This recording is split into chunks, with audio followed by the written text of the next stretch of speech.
Nouvelle série qui mixe la comédie familiale et la série policière avec un François-Xavier de Maison débordé par ses enfants, ses ex-femmes et son père surprotecteur. Un bilan positif ou un échec cuisant, je vous dis tout dans cette vidéo.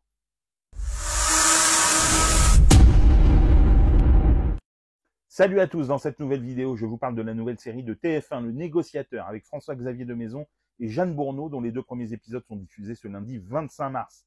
Créée et écrite par Yael Berdugo avec Alexis Kebas, Le Négociateur raconte l'histoire d'Antoine Clerc, ancien négociateur à la BRI, qui doit faire face à 3 filles issues de 3 mariages différents et à un père ultra protecteur. Quand il se rend à un rendez-vous avec sa banquière, en compagnie de sa fille aînée, la banque est victime d'un braquage et tous les clients et le personnel se retrouvent pris en otage.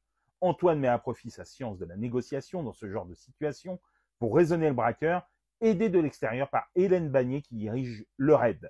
Extrêmement efficace, les 2 premiers segments de 52 minutes, qui comme souvent sont en fait une seule et même histoire, fonctionnent parfaitement de bout en bout, bien aidés par un script efficace qui allie l'humour et la tension avec une réussite maximale.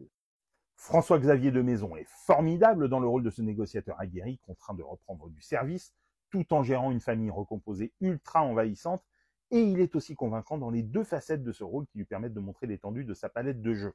Face à lui, on retrouve Jeanne Bourneau, qui est à nouveau parfaite de justesse, et son tandem avec François-Xavier de Maison s'affine au fur et à mesure des épisodes.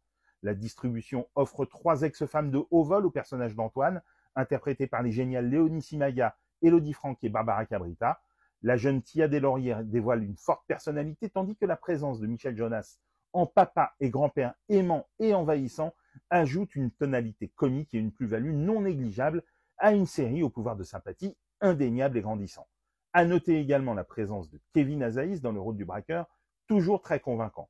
Réalisé par Arnaud Mercadier, les 2 premiers épisodes sont suffisamment rythmés et prenants, malgré l'utilisation du huis clos qui aurait pu rendre le tout assez étouffant.